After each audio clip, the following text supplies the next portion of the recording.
Hello everyone, good morning, welcome to knowledge account. তোমাদের 6th ফেব্রুয়ারি 2024-এ কী কী গুরুত্বপূর্ণ current affairs রয়েছে দেখে নাও, তার সাথে সাথে রিলেটেড কী কী স্ট্যাটিক জিটি হতে পারে সেগুলো দেখে নাও। কারেন্ট অ্যাফেয়ার্সের 2023-এর সমস্ত প্রশ্ন তোমাদের ইম্পর্টেন্ট 615টা আমি নলেজ অ্যাকাউন্ট অফিসিয়াল অ্যাপের ফ্রি উইকলি টেস্ট সেকশানে দিয়ে দিয়েছি। তোমরা যারা যারা এটা প্র্যাকটিস করতে চাইছিলে সম্পূর্ণ ফ্রিতে তোমরা গিয়ে প্র্যাকটিস করতে পারবে নলেজ অ্যাকাউন্ট অফিসিয়াল অ্যাপে। আর তোমাদের জানুয়ারির মান্থলি কারেন্ট অ্যাফেয়ার্স এটা পাবলিশ হয়ে গেছে, এটা তোমরা পেয়ে যাবে কোথায়? ইবুক সেকশানে। যাদের কাছে অ্যাপটা নেই ডাউনলোড করে নাও গুগল প্লে থেকে, নলেজ অ্যাকাউন্ট অফিসিয়াল, বা ডেসক্রিপশন বক্সে লিঙ্ক আছে, তোমরা ওখান থেকে এটা ডাউনলোড করে নাও। আর এই মান্থলি কারেন্ট অ্যাফেয়ার্সের বাইয়ের লিঙ্কটাও তোমাদের আমি এই ভিডিওর কমেন্ট বক্সে দিয়ে দিয়েছি। ডেমো ফাইল, তোমরা ডেমো ফাইলটা দেখে দেখে তোমরা এটাকে কালেক্ট করে নিতে পারবে। 2024 টার্গেট ব্যাচ WBP তোমাদের যেটা চলছিল এটা প্রায় শেষ হয়ে গেছে 99%। তো 14th ফেব্রুয়ারিতে তোমাদের নতুন ব্যাচ লঞ্চ হবে 14th ফেব্রুয়ারিতে। আর WBPSC ক্লার্কশিপ তোমাদের এখানে নতুন করে টেস্ট সিরিজ অ্যাড হচ্ছে 14th ফেব্রুয়ারির পর থেকে, সেই কারণে এটার প্রাইস বাড়বে। তোমরা যারা যারা এটাতে জয়েন করতে চাও 14th ফেব্রুয়ারির আগে এটাতে জয়েন করে নাও। এই নাম্বারটা তোমাদের কাছে রয়েছে, এখানে তোমরা আরও তোমাদের ডিটেলস যদি কোনো কোয়ারিজ থাকে সেগুলো জিজ্ঞাসা করে নিও। এছাড়া তোমরা যে কোনো এক্সামের জন্য জেনারেল স্টাডিজ ফাউন্ডেশন কোর্সেও আমাদের সাথে জয়েন করতে পারো, যেটা তোমাদের নলেজ অ্যাকাউন্ট অফিসিয়াল অ্যাপেই রয়েছে। এগুলো ডেমো ফাইল, তোমাদের ডেমো ক্লাস সব কিছুই ওখানে রয়েছে। আজকের প্রথম প্রশ্নটা খুব গুরুত্বপূর্ণ একটা প্রশ্ন। দেখো, 2024 সালে প্যারিস অলিম্পিকের মশাল বহনকারী হিসাবে নির্বাচিত হয়েছেন কে? প্যারিস অলিম্পিকের মশাল বহনকারী হিসাবে নির্বাচিত হয়েছেন অভিনব বিন্দ্রা। অভিনব বিন্দ্রা শুটিং গেমের একজন বিশিষ্ট প্লেয়ার, ইনি শুটিংয়ের সাথে জড়িত অভিনব বিন্দ্রা। অভিনব বিন্দ্রাকে নিয়ে প্রচুর প্রশ্ন হয়, তার কারণ 2008 সালে অলিম্পিকে ইনি প্রথম ভারতীয়দের হয়ে ব্যক্তিগত স্বর্ণপদক জিতে ইতিহাস তৈরি করেছিলেন। মানে একা কোনো ইভেন্টে অংশগ্রহণ করে প্রথম সোনা পেয়েছিলেন কিন্তু এই অভিনব বিন্দ্রাই। কত সালে? 2008 সালে, এবং এটা বেজিং অলিম্পিকে পেয়েছিল। এই প্রত্যেকটা জিনিস তোমাদের জিজ্ঞাসা করা হয়, এরকমভাবে প্রশ্ন তোমাদের এখান থেকে হয়। প্রিভিয়াস ইয়ার খুললেই তোমরা দেখতে পাবে 2008 সালে অলিম্পিকে প্রথম ভারতীয় হয়ে ব্যক্তিগত স্বর্ণপদক বিজয়ী অভিনব বিন্দ্রা কোন অলিম্পিকে এই সোনা জিতেছিলেন। তো তোমাদের এটা মনে রাখতে হবে কিন্তু বেজিং অলিম্পিক। এবং কত সালে হয়েছিল? 2008 সালে। ইনি প্রথম ভারতীয় যিনি একই সাথে পুরুষদের 10 মিটার এয়ার রাইফেল ইভেন্টের জন্য বিশ্ব এবং অলিম্পিকে শিরোপা জিতেছেন। 2008 সালের গ্রীষ্মকালীন মানে সামার অলিম্পিকে এই সম্মান তিনি কিন্তু অর্জন করেছেন। অভিনব বিন্দ্রা কমনওয়েলথ গেমসে 7টা পদক এবং এশিয়ান গেমসেও 3টে পদক জিতেছেন। অভিনব বিন্দ্রা পাঞ্জাবের জিরকপুরে জন্মগ্রহণ করেন, পাঞ্জাবের বাসিন্দা। 1998-এ কমনওয়েলথ গেমসের সর্বকনিষ্ঠ অংশগ্রহণকারী ছিলেন ইনি। সিডনিতে 2000 গ্রীষ্মকালীন অলিম্পিকে ইনি সর্বকনিষ্ঠ ভারতীয় অংশগ্রহণকারীও ছিলেন। 22 বছরের ক্যারিয়ারে তিনি 150টিরও বেশি পদক পেয়েছেন। ভারত সরকারের কাছ থেকে পদ্মভূষণের প্রাপক, তিনি অর্জুন পুরস্কার এবং ভারতের সর্বোচ্চ ক্রীড়া পুরস্কার মেজর ধ্যানচাঁদ খেলরত্ন পুরস্কারও পেয়েছেন। অলিম্পিক রিলেটেড আমরা যদি দেখি, অলিম্পিক একটা আন্তর্জাতিক বহু ক্রীড়া অনুষ্ঠান, মানে মাল্টি ইভেন্ট একটা তোমার এটা স্পোর্টস। এটা প্রত্যেক 4 বছর ছাড়া ছাড়া হয়। অলিম্পিকের লোগো যেটা, এটাতে 5টা রিং রয়েছে, ঠিক আছে? এখানে নীল, হলুদ, কালো, সবুজ এবং লাল অলিম্পিকের লোগোর রিংগুলোর রঙের ক্রম।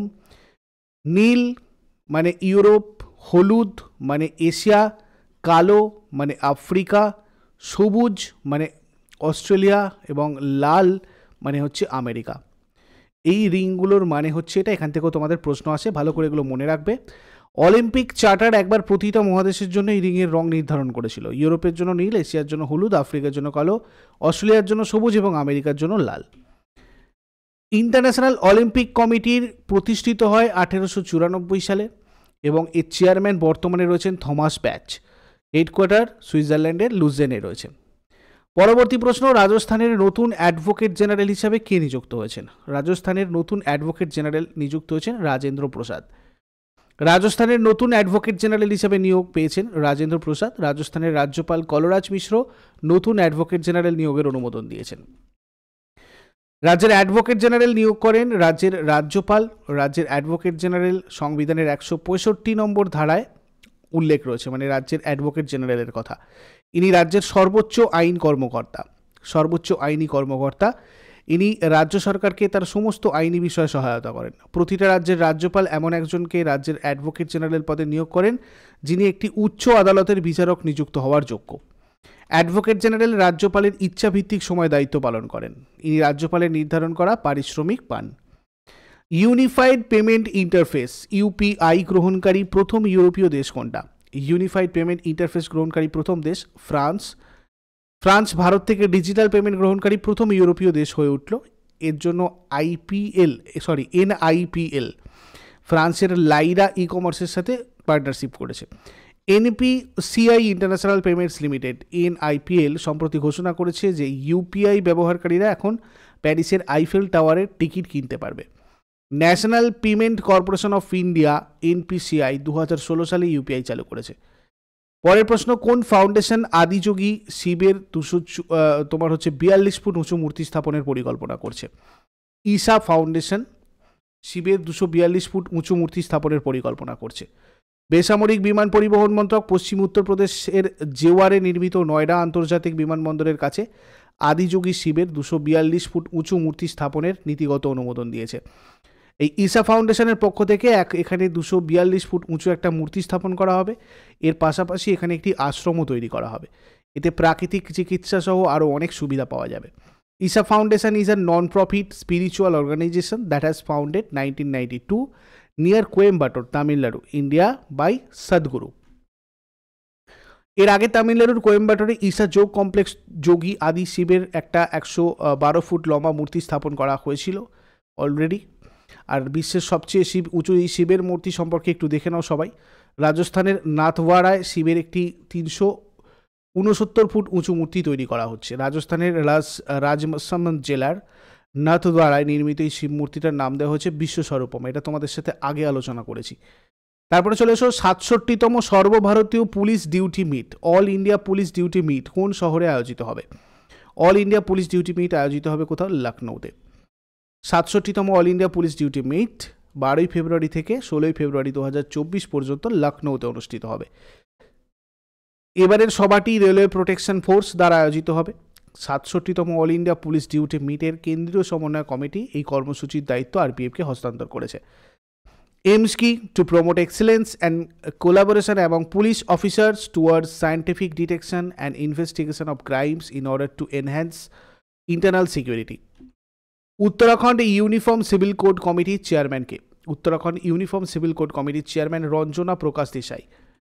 অভিন্ন দেওয়ানি বিধি মানে ধর্ম, বর্ণ, জাতি নির্বিশেষে ভারতের বসবাসকারী প্রতিটি নাগরিকের জন্য একটা অভিন্ন আইন। এটা মানে প্রত্যেক ধর্ম, বর্ণ, লিঙ্গের জন্য একই আইন আর কি। সিভিল কোড কার্যকর হলে বিয়ে, বিবাহ বিচ্ছেদ, সন্তান দত্তক, সম্পত্তি ভাগের মতো বিষয় সকল নাগরিকের জন্য অভিন্ন নিয়ম থাকবে এইসব ব্যাপারে। ইউনিফর্ম সিভিল কোডের বিধানগুলো ভারতের সংবিধানের 4th খণ্ডে উল্লেখ করা হয়েছে। এটা ভারতীয় সংবিধানের 44 ধারায় 4th পার্টে মানে 4th পার্টে স্পষ্টভাবে উল্লেখ করা হয়েছে। ধারা 44 বলে রাষ্ট্র ভারতের সমগ্র অঞ্চল জুড়ে নাগরিকদের জন্য একটা অভিন্ন নাগরিক আইন সুরক্ষিত করার চেষ্টা করবে। ইউনিফর্ম সিভিল কোড হল ভারতের নাগরিকদের ধর্মনিরপেক্ষ ব্যক্তিগত আইন প্রণয়ন এবং প্রয়োগ করার একটা প্রস্তাব, যেটা সকল নাগরিকের ওপর তাদের ধর্ম নির্বিশেষে সমানভাবে প্রযোজ্য। বর্তমানে বিভিন্ন সম্প্রদায়ের ব্যক্তিগত আইন তাদের ধর্মীয় ধর্মগ্রন্থ দ্বারা নিয়ন্ত্রিত হয়। ঋতু বাহরি কোন রাজ্যের হাইকোর্টের মুখ্য বিচারপতি পদে নিযুক্ত হয়েছেন? উত্তরাখণ্ডের মুখ্য বিচারপতি পদে নিযুক্ত হয়েছেন ঋতু বাহরি। বিচারপতি ঋতু বাহরি আজ উত্তরাখণ্ড হাইকোর্টের প্রথম মহিলা বিচারপতি হিসেবে শপথ নিয়েছেন এবং এটা পাঠ করান আমরা জানি রাজ্যপাল। তো উত্তরাখণ্ডের রাজ্যপাল লেফটেন্যান্ট জেনারেল গুরমিত সিং শপথ বাক্য পাঠ করিয়েছেন। উত্তরাখণ্ড হাইকোর্ট যেটা, এটা উত্তরাখণ্ড তেই রয়েছে। উত্তরাখণ্ড হাইকোর্টটা ভারতের উত্তরাখণ্ড রাজ্যের হাইকোর্ট এবং এটা উত্তরপ্রদেশ থেকে উত্তরাখণ্ড রাজ্য আলাদা হওয়ার পর 2000 সালে প্রতিষ্ঠিত হয়েছিল। হাইকোর্ট একটা রাজ্যের সর্বোচ্চ বিচার বিভাগ। প্রত্যেকটা হাইকোর্টে একজন প্রধান বিচারপতি এবং রাষ্ট্রপতি কর্তৃক নিযুক্ত অন্যান্য বিচারক থাকে। হাইকোর্টের প্রধান বিচারপতি সংবিধানের 217 ধারার অনুচ্ছেদের 1 এর অধীনে রাষ্ট্রপতি কর্তৃক নিযুক্ত হন। ধারা 214-তে রয়েছে ভারতের প্রতিটি রাজ্যে একটি হাইকোর্ট থাকবে। 217-তে রয়েছে এটি ভারতের হাইকোর্টের বিচারকদের নিয়োগের সাথে সম্পর্কিত। মানে 217টা ভারতের হাইকোর্টের বিচারকদের নিয়োগের সাথে সম্পর্কিত। আর 231টা উল্লেখ করে যে 2 বা ততোধিক রাজ্যের জন্য 2 বা ততোধিক রাজ্য এবং একটি কেন্দ্রশাসিত অঞ্চলের জন্য একটি সাধারণ হাইকোর্ট থাকতে পারে। হাইকোর্টের বিচারপতি 62 বছর বয়সে অবসর গ্রহণ করেন। সংবিধানের ধারা 124(2) অনুযায়ী সুপ্রিম কোর্টের বিচারপতিদের অবসরের বয়স 65 বছর। সংবিধানের ধারা 217(1) অনুযায়ী হাইকোর্টের বিচারপতিরা 62 বছর বয়সে অবসর গ্রহণ করেন। প্রাথমিকভাবে হাইকোর্টের বিচারপতিদের অবসরের বয়স ছিল 60, যেটা পরবর্তীতে 1963 সালের 15তম সংবিধান সংশোধনী বিলের মাধ্যমে 62তে উন্নীত করা হয়েছিল। অন্ধ্রপ্রদেশকে পরাজিত করে নাগেশ ট্রফি জিতেছে কোন রাজ্য? নাগেশ ট্রফি এটা জিতেছে কর্ণাটক রিসেন্টলি। এই ট্রফিটা দৃষ্টি প্রতিবন্ধী পুরুষদের ক্রিকেটের সাথে যুক্ত। নাগেশ ট্রফি ভারতের অন্ধদের জন্য ক্রিকেট অ্যাসোসিয়েশনের প্রতিষ্ঠাতা সভাপতি এবং মানে প্রতিবন্ধীদের জন্য সমর্থনম ট্রাস্টের প্রতিষ্ঠাতা ট্রাস্টি প্রয়াত এসপি নাগেশের স্মরণে নামকরণ করা হয়েছে। কেমন? বট কোম্পানির নতুন ইনভেস্টর এবং ব্র্যান্ড অ্যাম্বাসেডর কে হয়েছেন? বটের নতুন ইনভেস্টর ব্র্যান্ড অ্যাম্বাসেডর হয়েছেন রণবীর সিং।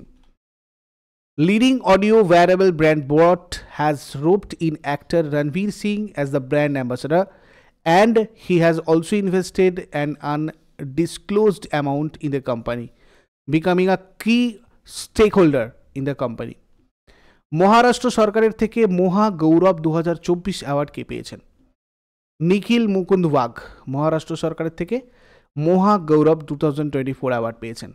নিখিল মুকুন্দ ওয়াঘ গোয়া সিপিএড লিমিটেডের জনসংযোগ আধিকারিক হিসাবে কাজ করেন। সম্প্রতি মহাগৌরব 2024 পুরস্কার পেলেন। জনসংযোগের ক্ষেত্রে অসামান্য অবদানের স্বীকৃতিস্বরূপ এই বিশেষ পুরস্কার এনাকে দেওয়া হয়েছে। মহারাষ্ট্রের উপমুখ্যমন্ত্রী অজিত পাওয়ার এই পুরস্কার প্রদান করেছেন। এরপরে আগের দিনের হোমওয়ার্কগুলো সবাই দেখে নাও। বাংলার মুকুটহীন রাজা বলা হয় সুরেন্দ্রনাথ বন্দ্যোপাধ্যায়কে। রাখি বন্ধন উৎসবের উদ্যোক্তা রবীন্দ্রনাথ ঠাকুর। আর আজকে তোমাদের জন্য প্রশ্ন থাকবে, স্বাধীন ভারতের প্রথম সাধারণ নির্বাচন অনুষ্ঠিত হয় কত সালে? কবিরাজ উপাধি কে গ্রহণ করেছিলেন? এগুলো তোমরা শেষকালে আমাকে কমেন্টে জানাও। চট করে আগের দিনেরগুলো কুইক রিভাইজ করে নেবো। যারা যারা লাইভে রয়েছে অ্যান্সার করার চেষ্টা করো। 5 ফেব্রুয়ারি 2024 আমাদের কোয়েশ্চেন্স কি ছিল দেখো। জাতির পিতা মহাত্মা গান্ধীকে উৎসর্গ করা দেশের প্রথম বৃহত্তম বাপু টাওয়ার কোথায় নির্মিত হয়েছে? পাটনা, বিহার। অন্তর্বর্তী বাজেট 2024-এ কোন মন্ত্রণালয়ের জন্য সর্বোচ্চ বাজেট বরাদ্দ করা হয়েছিল? প্রতিরক্ষা মন্ত্রণালয়। 2024 ফেব্রুয়ারি অনুসারে বর্তমানে ভারতের রামসার সাইটের সংখ্যা কটি? 80টি। 2024 সালে প্রথম চন্দ্র মিশন লঞ্চ করেছে কোন দেশ? তাইওয়ান। প্রশান্ত কুমার কোন রাজ্যের নতুন ডিজিপি পদে নিযুক্ত হয়েছেন? উত্তরপ্রদেশ। ভারতীয় কোন বাহিনী 17 ফেব্রুয়ারি জয়সালমেরের পোখরান রেঞ্জে বায়ুশক্তি 2024-এর মেগা অনুশীলন পরিচালনা করবে? ভারতীয় বিমান বাহিনী। কোন রাজ্য স্মার্ট পুলিশিংয়ের অধীনে স্বভারসাম্যপূর্ণ বৈদ্যুতিক scooter self balancing electric scooter চালু করেছে? উত্তরাখণ্ড। ভারতীয় ক্রিকেটার যশস্বী জয়সওয়াল কোন দেশের বিরুদ্ধে প্রথম টেস্ট সেঞ্চুরি করেন? West Indies. 2024-25 অন্তর্বর্তী বাজেটে ভারত সরকার কোন প্রতিবেশী দেশের উন্নয়নে সর্বোচ্চ বৈদেশিক সাহায্য বরাদ্দ করেছে? ভুটান। বিশ্ব ক্যান্সার দিবস 2024-এর থিম কি? Together we challenge those in পাওয়ার। এগুলো ছিল তোমাদের আগের দিনের কোয়েশ্চেন্স। ইউজফুল বলে মনে হলে অবশ্যই সবাই লাইক করো, বন্ধুদের সাথে শেয়ার করো, আর অবশ্যই কমেন্ট করে তোমাদের মতামত জানিও, যাতে করে আমরা আরও বেটার তোমাদের জন্য এই সেশনটা করতে পারি। আর নতুনরা সাবস্ক্রাইব করে বেল আইকন প্রেস করে অলে ক্লিক করে নাও, যাতে তোমাদের প্রত্যেকটা ক্লাসের নোটিফিকেশন ঠিকঠাকভাবে পৌঁছয়। তার সত্ত্বেও যদি না পৌঁছয়, তোমরা আমাদের টেলিগ্রাম চ্যানেলে জয়েন করতে পারো। টেলিগ্রাম চ্যানেলের লিঙ্ক রয়েছে ডিসক্রিপশন বক্সে। Thank you so much. Next ক্লাসে আবার সবার সাথে কথা হচ্ছে। Have a great day.